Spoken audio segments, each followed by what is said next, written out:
Religion, Freddy Malo, avril 2007, partie 2.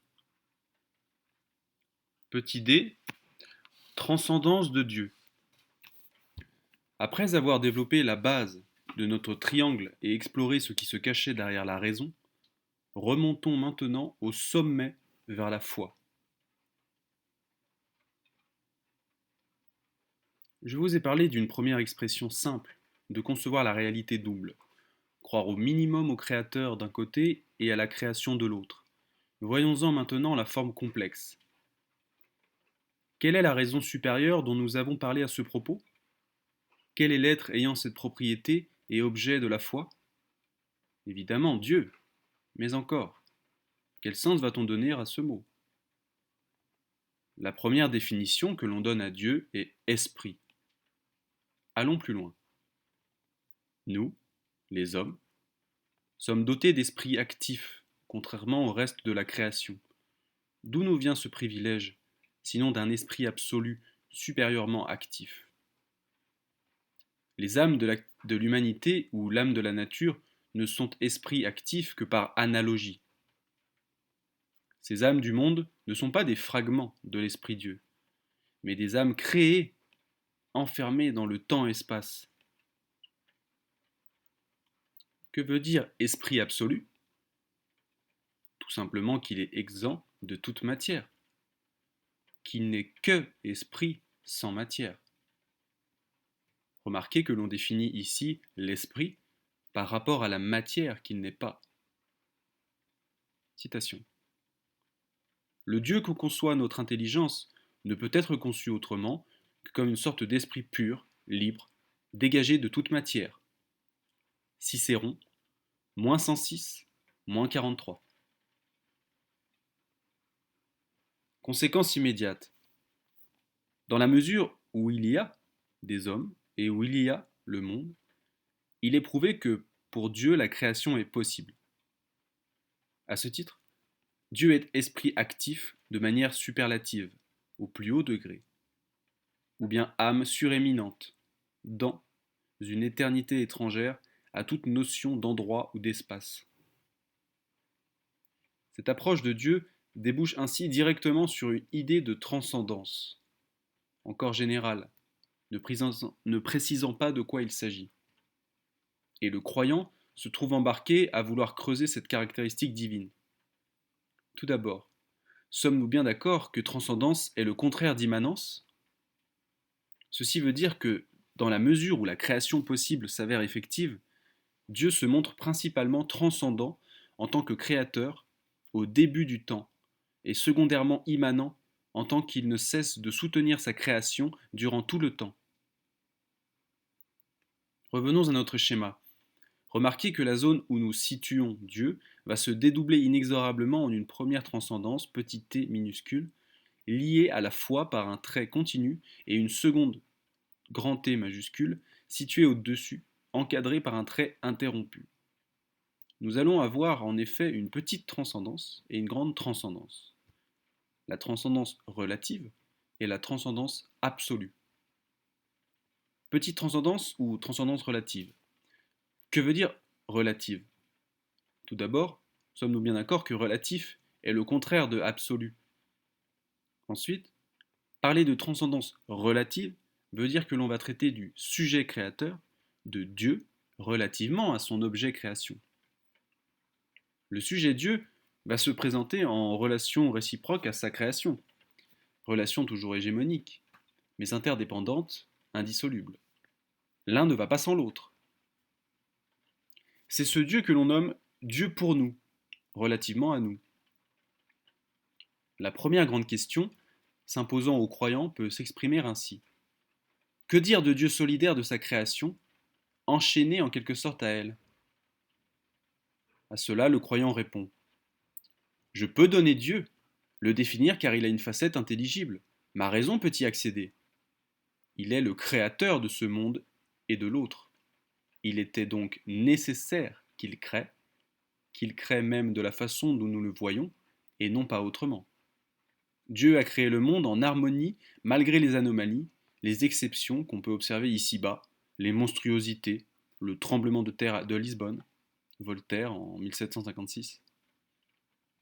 Dieu a donné au monde des lois que moi, serviteur de Dieu sur terre, je dois découvrir, comme disait Kepler, et auxquelles je dois me conformer. Ce Dieu sujet a fait les petits sujets que nous sommes tout à fait à son image et ressemblance. Il est une personne absolue, sublime, totalement parlante et évidente. Voilà ce que signifie la transcendance relative de Dieu.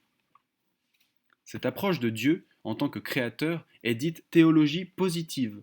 Je peux positivement en dire quelque chose. Remarque. La révélation permet à l'homme d'accéder à Dieu pour nous. Mais la purification de la religion a donné du travail aux hommes et donné naissance à toute la science des pères et docteurs de l'Église, qui fut nécessaire pour porter même cette idée de Dieu pour nous, de sa forme simple à sa forme pure. Citation. Les ciels racontent la gloire de Dieu, et le firmament publie l'œuvre de ses mains. Psaume 19 ou 18. Grande transcendance ou transcendance absolue, que veut dire absolu? Tout d'abord, sommes-nous bien d'accord que absolu est le contraire de relatif? Ensuite, parler de la transcendance absolue de Dieu veut dire que l'on va traiter de l'objet Dieu, abstraction faite complètement de la création. On ne regarde plus Dieu et sa création de manière indissoluble, mais on va appréhender Dieu tout seul. C'est ce Dieu que l'on nomme Dieu en lui-même, indépendamment de nous. La deuxième grande question, s'imposant aux croyants, peut s'exprimer ainsi. Que dire de Dieu libéré de sa création, de Dieu hors et avant la création? À cela, le croyant répond. Je ne peux nommer ce Dieu-là, le définir, car il ne nous montre qu'une facette inintelligible. Ma raison est obligée de l'affirmer, mais ne peut en rendre compte. Il est tellement tout qu'il se suffit à lui-même. Il était donc libre de ne pas créer. Il aurait pu créer de mille manières autres que celles que nous voyons, et même ne pas créer et aussi de décréer, à tout moment, abîmer toute création dans le néant. Je ne peux rien dire de plus. Dieu est objet abscon, objet de la foi du croyant, mais abscon vis-à-vis de sa raison. C'est le Dieu caché, qui échappe à sa raison. Ce Dieu objet n'a plus aucun contact privilégié avec l'homme. Pour l'homme, il n'est plus qu'une chose absolue, écrasante, totalement problématique et muette. Voilà ce que signifie la transcendance absolue de Dieu. Cette approche de Dieu abstraction faite de la création est dite théologie négative.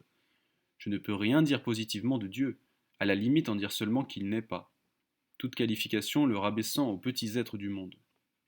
Lorsque l'homme affronte la grande transcendance de Dieu, il entre dans la métamétaphysique, la transcendance de la transcendance. Remarque. La révélation oblige l'homme à accéder à Dieu en lui-même, mais la purification de la religion a donné du travail aux hommes et donné naissance à toute la science des pères et docteurs de l'Église, qui fut nécessaire pour porter même cette idée de Dieu en lui-même, de sa forme simple à sa forme pure. Malgré que l'on ne puisse rien dire de ce Dieu caché, de nombreuses vagues mystiques ont vu le jour depuis le tout début de la civilisation. Citation.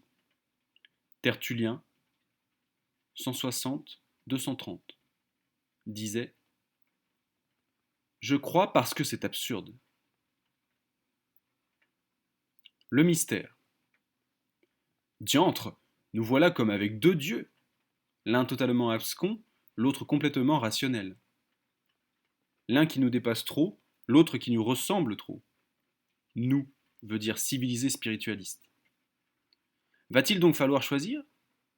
Y répondre est ce qu'on appelle le mystère. Le croyant orthodoxe part de l'évidence troublante que Dieu est à la fois révélé, Dieu pour nous, et abscon, Dieu en lui-même. Que par sa raison, il peut à la fois y excéder, confiance, et ne rien en dire, angoisse.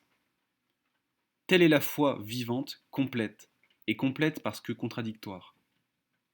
Le croyant se doit de croire que ces deux transcendances n'en font qu'une, car là est le mystère de Dieu, le mystère réel, mystère inhérent à la religion. Citation. Dans la religion pure, affranchie de toute idolâtrie, et de culte servile, il n'y a qu'un seul mystère, c'est Dieu lui-même. Dieu est incroyable. Kant, 1793. Remarque.